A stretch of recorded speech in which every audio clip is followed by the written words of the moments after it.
하나님 말씀은 전도서 3장 12절로 22절 말씀입니다. 오늘 제목은 이렇게 행하심은 사람이 하나님을 경외하게 하려 하심이라는 제목으로 말씀을 묵상하고자 합니다. 우리가 지난 시간에 읽었던 전도서 3장 11절로 13절에는 이렇게 말씀이 나와 있습니다. 하나님이 모든 것을 지으시되 때를 따라 아름답게 하셨고 또 사람들에게는 영원을 사모하는 마음을 주셨느니라. 그러나 하나님이 하시는 일의 시종을 사람으로 측량할 수 없게 하셨도다.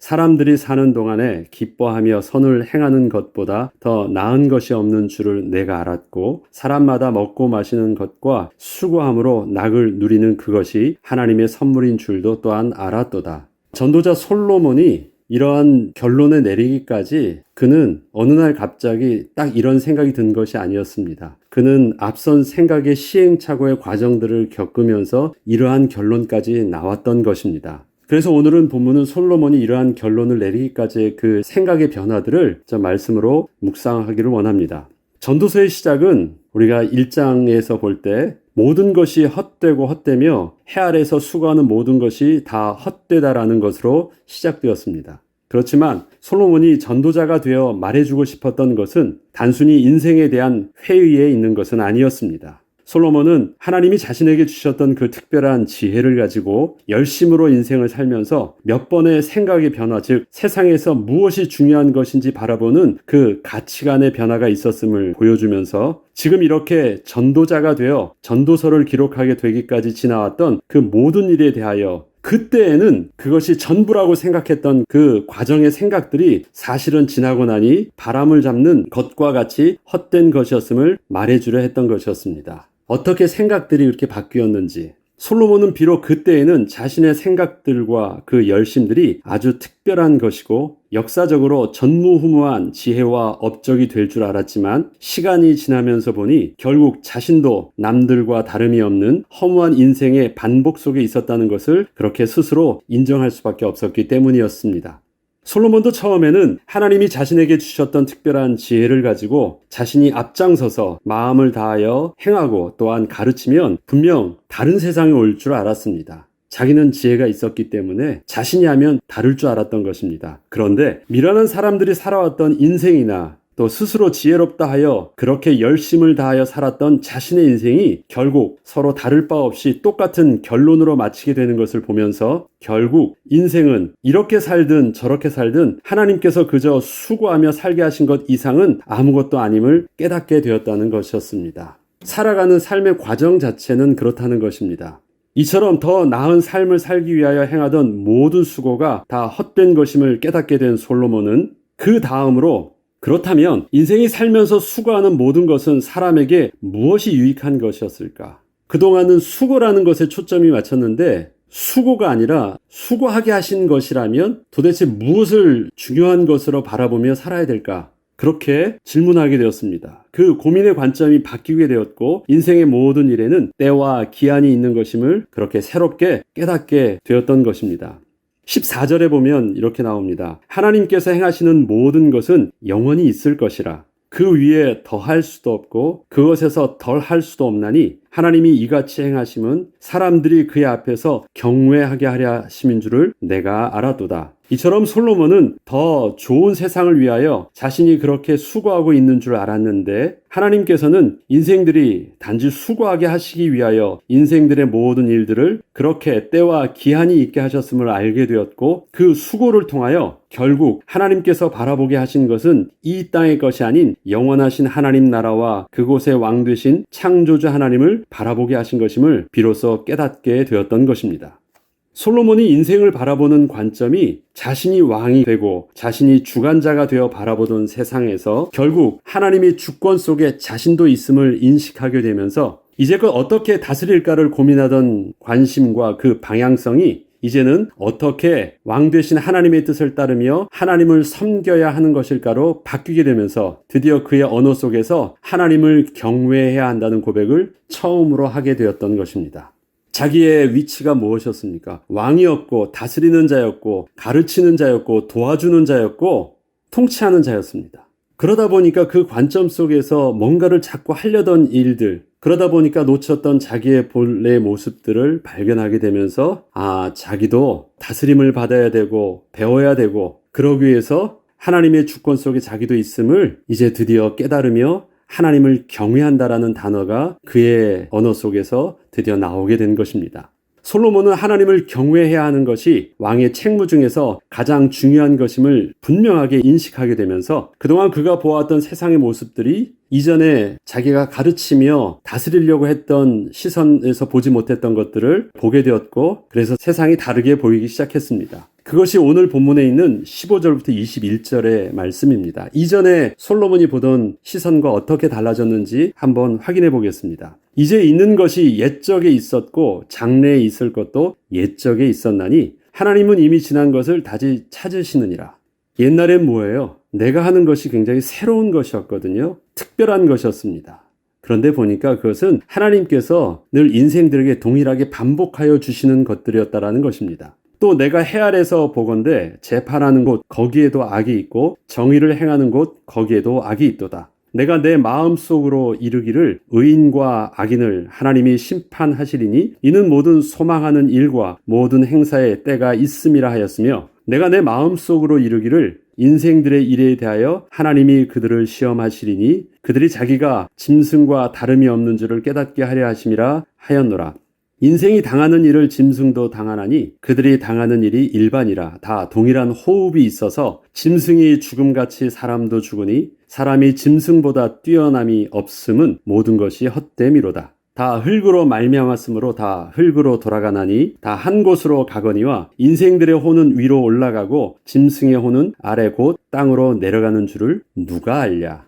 솔로몬은 그동안 자신이 아주 의미를 두어 심각하게 고민하며 깊게 연구하던 일들에 대하여 하나님께서 인생들을 수고하시기 위해서 반복하여 사용하시는 일들이셨다고 하면서 스스로 내려놓고 있습니다. 자기는 인생의 가장 중요한 것을 고민하고 있었잖아요. 근데 그거 그냥 하나님이 인생들을 가르치기 위한 교보제 이상은 아니었다라는 것입니다. 자기가 엉뚱한 것에 중요한 관심을 두고 그 속에서 뭔가 있을까 하고 찾아보았다는 것입니다. 그것이 아니었어요. 그것 자체로는 그렇게 의미를 두고 고민할 만한 가치가 있던 일들이 아니었다는 것이었습니다. 그리고 그 예를 두고 한 가지를 설명하는 것이 있습니다. 가장 가치 있다라는 것 한 가지를 딱 설명하면 그 외 모든 것들도 의미가 없는 것인데 가장 가치 있다고 생각했던 것 한 가지가 바로 무엇이었냐면 바로 재판의 문제였습니다. 통치하고 다스리는 문제였습니다. 왜냐하면 이것은 그가 이전에 하나님께 지혜를 구할 때 지혜를 구한 그 목적이 뭐예요? 백성들의 그 재판을 바르게 하기 위한 목적으로 하나님께 구할 정도로 정말 진지하게 고민을 했던 것이었거든요. 근데 이제 되돌아보니 아무리 지혜를 가지고 정의를 행하려는 그 재판에도 결국 숨겨진 인생에 악이 있었더라고 하면서 죄 많은 인생의 지혜에는 결국 흠이 있는 부끄러움만 남았다는 것이었습니다. 아무리 정의를 가지고 행하려고 하는 그 재판에도 인생에게 있어서는 지나고 나면 그것은 하나님 앞에서 온전히 남는 것은 아니었다라는 것입니다. 그래서 연구하고 지혜를 가지고 어떻게 해서든지 바르게 하려고 했습니다만 자기 속에 숨겨진 악이 올바른 정의를 행할 수 없음을 분명히 보았다는 것이었습니다. 솔로몬은 결국 인생의 죽음의 문제 앞에서는 아무리 사람이 고상한 척해도 호흡하는 짐승과 다름이 없다는 결론을 내립니다. 그렇지만 한 가지 분명한 것은 그 죽음 이후에 인간의 영혼은 짐승과 다르게 하나님 앞에 서게 될 것에 대하여 누가 알랴라는 반문을 하며 이것이 가장 중요하게 바라보아야 할 핵심임을 증거하고 있습니다. 누가 알랴? 아무도 이것을 모른다라는 것입니다. 자기가 왜 전도자라는 말을 쓰게 되었느냐? 나는 아무도 모르는 것이 세상 사람들의 그 미련한 것, 그래서 그 지혜를 가르치려고 이러한 말 저런 말, 이런 교훈 저런 교훈 다 연구하고 남기고 가르치고 있었는데 자신도 무죄해서 알지 못했던 것이 하나 있었다는 것이에요. 결국 인생은 이렇게 살든 저렇게 살든 이 땅에서는 다 죽으면 없어지는 것으로 남는 것이 없는데 딱 한 가지 분명히 다른 것이 있다면 짐승처럼 그냥 썩어 없어지는 것이 아니라 인생은 바로 하나님 앞에 서게 된다는 것입니다. 진짜 알아야 될 것이 이것이 딱 하나였다는 것입니다. 영혼을 사모하는 것, 영원하신 하나님 앞에 나아가는 것, 그것이 진짜 관심을 가지고 보아야 할 일이었다라는 것입니다. 그런데 누가 알랴? 아무도 이것을 몰랐다라는 것입니다. 그리고 자신도 몰랐다라는 것입니다. 그런데 이제는 내가 그것을 알게 되었고 그것을 지혜자였을 때는 몰랐는데 하나님이 주신 은혜를 가지고 전도자가 되고 보니 알게 돼서 난 이것을 말하게 되었다라는 것입니다. 그래서 솔로몬은 이제는 내가 왕도 지혜자가 아니고 전도자가 되어 이렇게 전도서를 쓴다라고 고백한 것이었습니다. 결국 인생은 하나님 앞에 서게 될 것입니다. 만약에 이 땅에 살면서 하나님을 경외함을 잊게 된다면 이 땅의 모든 일들은 정말 헛되고 말 것입니다. 22절에 그래서 이렇게 그는 결론을 냅니다. 그러므로 나는 사람이 자기 일에 즐거워하는 것보다 더 나은 것이 없음을 보았나니 이는 그것이 그의 몫이기 때문이라. 그의 뒤에 일어날 일이 무엇인지를 보게 하려고 그를 도로 데리고 올 자가 누구이랴. 무슨 말입니까? 인생에 일어나는 희노애락의 그런 모든 수고와 기쁨과 이런 모든 부분들은 그냥 하나님께서 주시는 대로 그냥 누리면 되는 것들입니다. 그런 것을 가지고 인생에 아는 척하고 고상한 척하고 뭔가 지혜를 주려고 하는 것 지나고 나면 아무것도 다 의미 없는 일입니다. 그러면서 탄식하듯이 말하고 있습니다.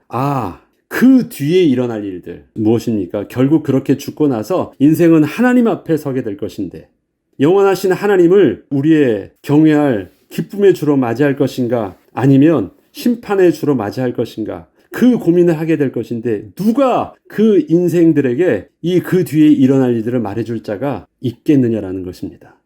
나는 다룰 줄 알았는데 나의 지혜 속에서도 가르쳐 줄 것이 없다면 아무것도 없었다. 정말 한 가지 전도자가 되어서 하나님의 뜻을 전한 것 외에는 답이 없었다라는 것입니다. 그래서 그는 스스로 지혜자가 되기를 내려놓고 전도자의 모습으로 인생에 하나님을 경외하는 법을 가르치고자 하는 것이었습니다.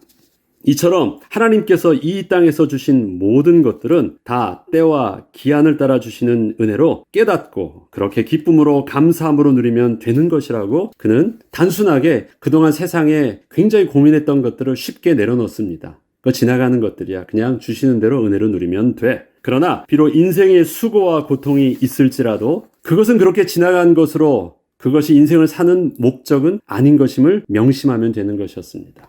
이 땅에 사는 동안 좀 더 잘 살기 위해서 좀 더 지혜롭고 좀 더 똑똑하고 뭔가 남기기 위해서 산다는 모든 것들은 아니라는 것입니다. 그것이 인생의 목적은 아닌 것을 알고 하나님이 주시는 은혜대로 주어진 일들을 그렇게 감당하고 살면 되는 것입니다. 전도자는 누가 알랴라는 반문을 통하여 나는 이것을 알게 되었고 이것을 말하기 위해 전도자가 되어 이렇게 전도서를 기록하게 되었음을 분명히 하면서 우리의 시선이 영원하신 하나님께 시선이 돌려지기를 드디어 촉구하고 있습니다. 앞에 헛되다라고 하면서 결국 자신의 생각의 변화가 하나님을 경외하는 영원한 것을 사모하고 하나님 앞에 서는 그것을 바라보게 하면서 이후로부터 그러면 이제 고민이 바뀌는 거예요. 우리도 어떻게 잘 살아야 되지? 어떻게 의미 있게 살아야 되지? 이런 건 내려놓고 우리가 하나님 앞에 설 때 우리가 분명히 하나님 앞에 서게 될 것인데 하나님 앞에 우리가 어떤 모습으로 서야 될까? 그렇다면 하나님을 경외한다라는 것이 그러면 무엇이지? 그것에 대한 질문을 가지고 이제 전도서 남았던 부분들을 이렇게 보게 되면 그것이 새로운 하나님께서 주시는 음성을 들을 수 있는 이제 마음의 밭이 준비가 된 것입니다. 그래서 오늘 3장을 중심으로 이전과 이후의 모습이 이렇게 달라지는 모습을 우리는 보게 될 것입니다. 계속해서 다음 시간에 계속하도록 하겠습니다. 기도하겠습니다. 하나님 아버지, 솔로몬은 하나님께서 자신을 왕으로 선택한 것이 은혜인 줄 알았었습니다. 그리고 하나님께서 특별히 자신에게 주신 지혜도 있는 것이 은혜인 줄도 알았었습니다.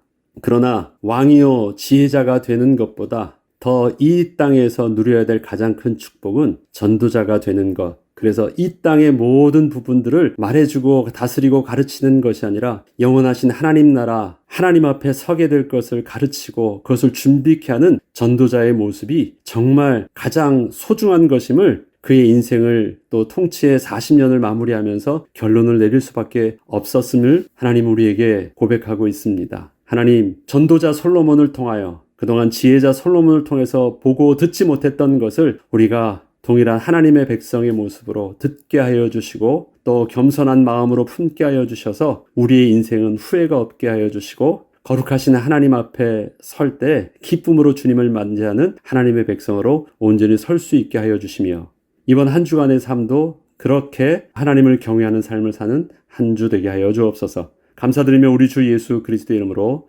기도합니다. 아멘.